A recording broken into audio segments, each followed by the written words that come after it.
as we've been solving systems of linear equations, we've been getting our matrices into this form called the reduced row echelon form.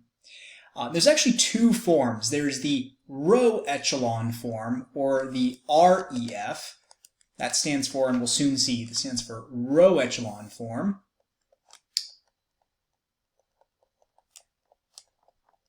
And RREF is the same thing, but it's reduced row echelon form. So you can think about this as REF and reduced REF.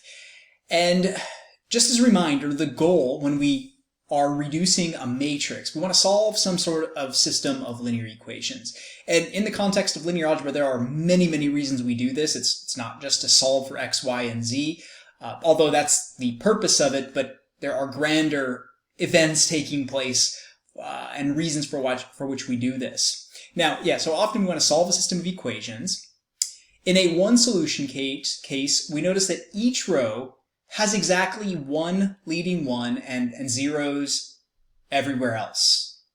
Okay, so we've seen matrices like this one down here in example 1, where we have, maybe we can call these the coefficients of x, y, and z, and perhaps these are our constants over here. And sometimes we draw this line down, recall, just as a visual aid to represent the equal sign, although that doesn't have to be there. And we can see that in this case, each row has one leading one and zeros everywhere else, right? So in this case, we could say that 1x plus 0y plus 0z equals 4. And we just have to remember the reason we construct, or the ways in which we construct these matrices, are to just keep track of the coefficients of our variables and the constants which are placed on the right-hand side of our equal sign. So these, recall, are just the coefficients. It's much simpler to manipulate than it is to have to keep track of x, y, and z, as long as our coefficients all line up in the same column for the same variable. And so really what this is telling us is that x equals 4. In the second row, we have 0x plus 1y plus 0z equals 5, which simply, once all is said and done, translates to the statement y equals 5. And the third one translates into z equals -5. So whatever our initial system was, these are the values that represent the solution. And perhaps our system was the system x equals 4, y equals 5, z equals -5. But oftentimes we start off with something more complex and solve for our variables in this way. Unless, okay, so in this case we have one leading one in each row, right? So if I look in row 1, I see that I have a leading one located in the first column. In the second row, I have a leading one located in the second column, and in row 3 I have a leading one located in the third column. Okay, and notice there are zeros everywhere else, right? So in the one solution case, this must be true. Unless we have more equations than we do variables. So maybe you end up with a matrix that looks very similar to this one that we've written out. 1, 0, 0, 4, 0, 1, 0, 5. Those still tell us x is 4, y is 5. And the third one tells us 0, 0, 1, -5. But perhaps we had a third equation.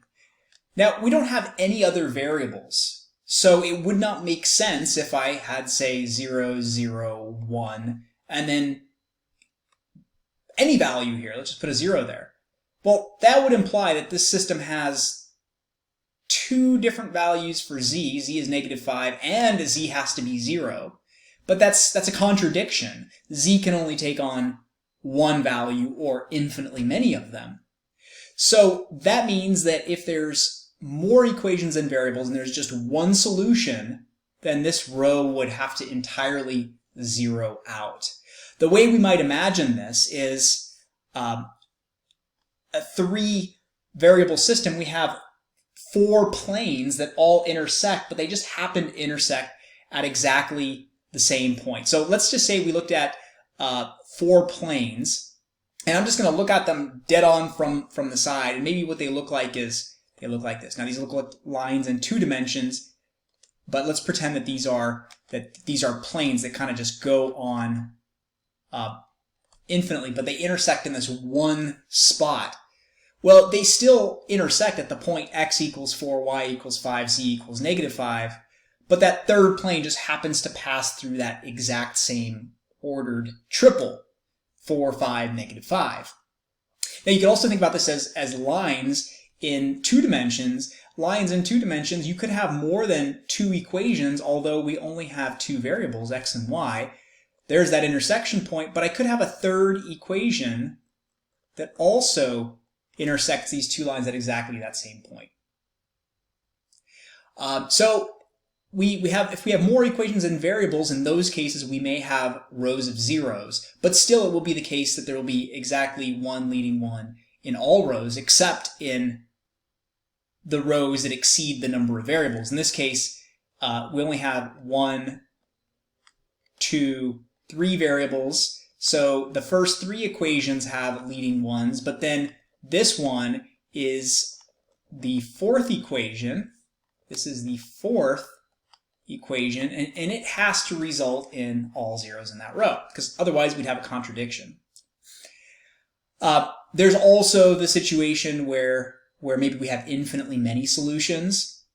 We could get that maybe you have 3 lines that are all collinear. So imagine there's one line, and then just for contrast, I'll put a red line right over that. So those share all the same solutions.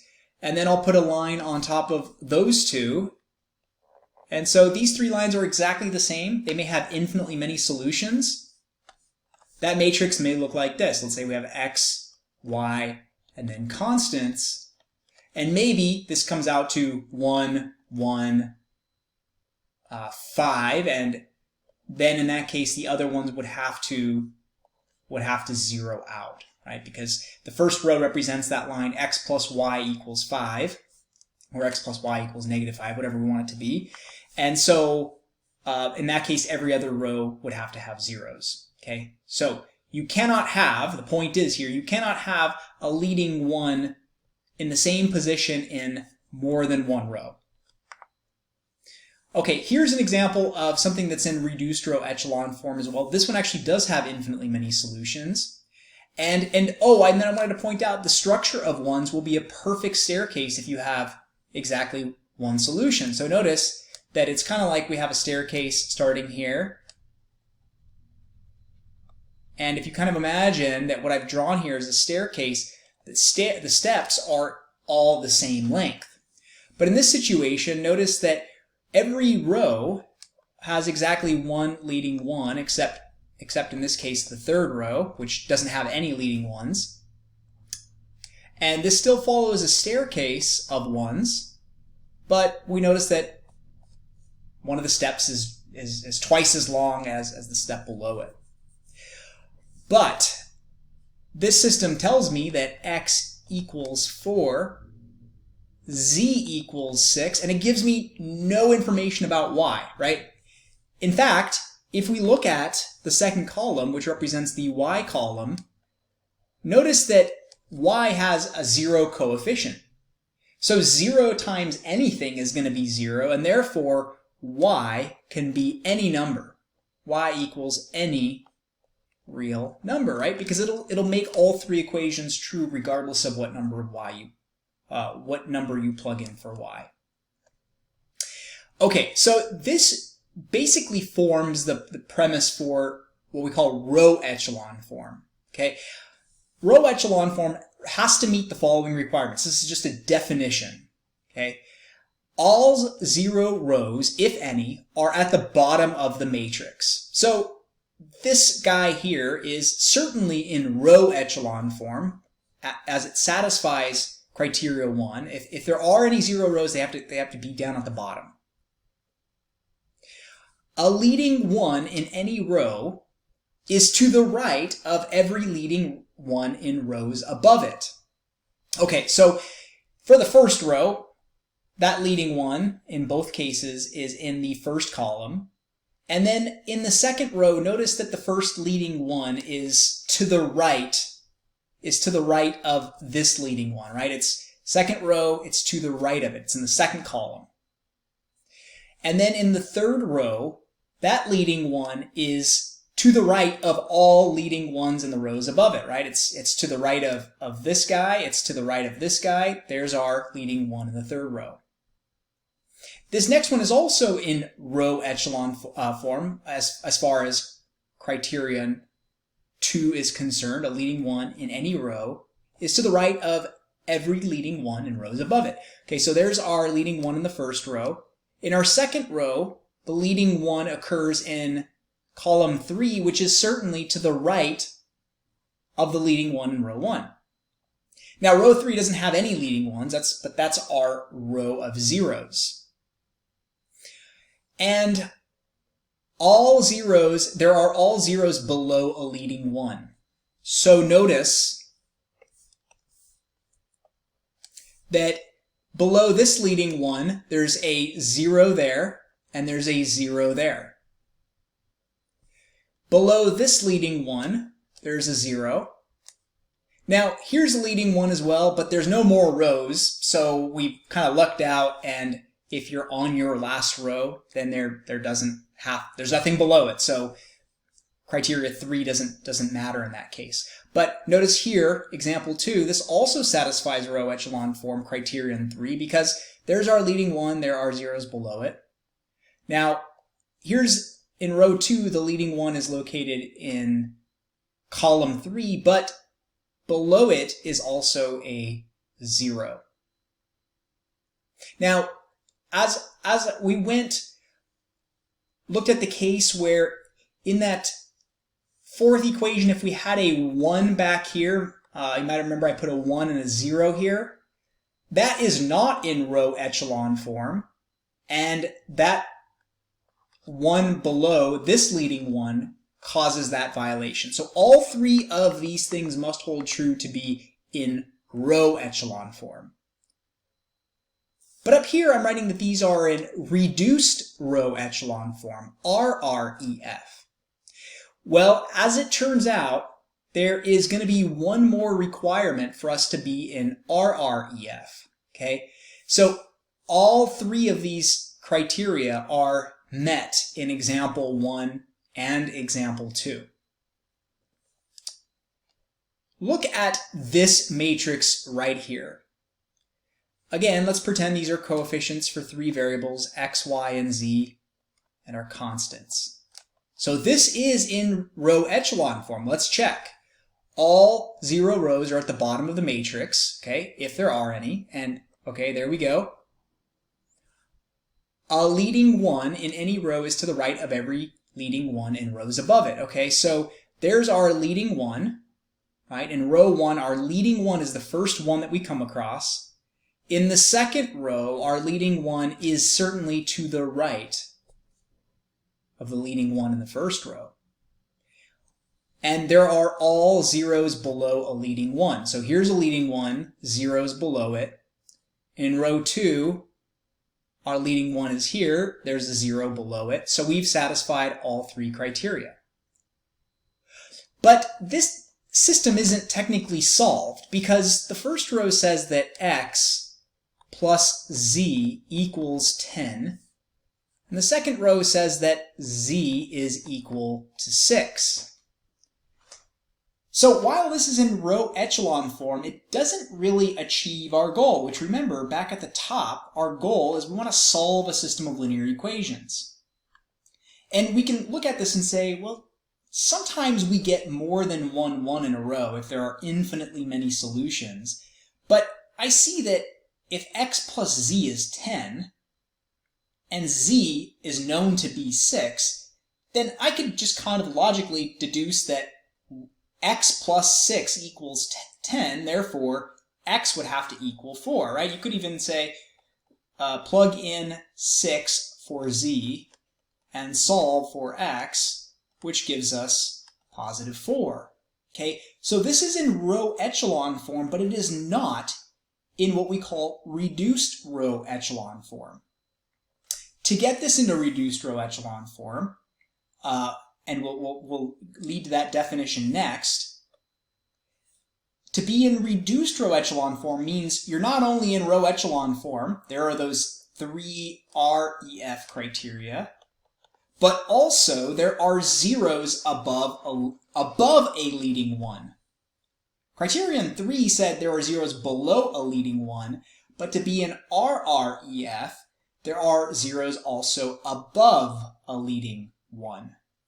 And this matrix right here violates condition 4, 1, 0, 1, 10, 0, 0, 1, 6, and 0, 0, 0, 0. Even though it meets the first 3, notice that here's a leading 1, but this guy right here is not a 0. And if I take -1 times row 2 and add it to row 1, I can get that 1 to cancel out, right? So the reason it's not fully reduced is because there is one more operation that can take place. If I take -1 times row 2 and add it to row 1, putting the result in row 1, okay, so leaving row 2 the same, leaving row 3 the same. If I take -1 times 0 plus 1, I get 1. -1 times 0 plus 0 is 0. -1 times 1 is -1, plus 1 is 0. -1 times 6 is -6, plus 10 is +4. So now this is RREF. Notice that you can get something in row echelon form and you can stop, but you haven't simplified it as much as possible. There's still that extra step that you can use all the leading 1s in a column, in a row. There's a leading 1, and I can use that leading 1 to cancel out everything above and below it. So if you've only canceled out things below it, you technically have it in REF form, but you don't have it in RREF form. So why do we even talk about this if there is this fourth condition? Well, as it turns out, REF is useful in certain circumstances to do what are called decompositions.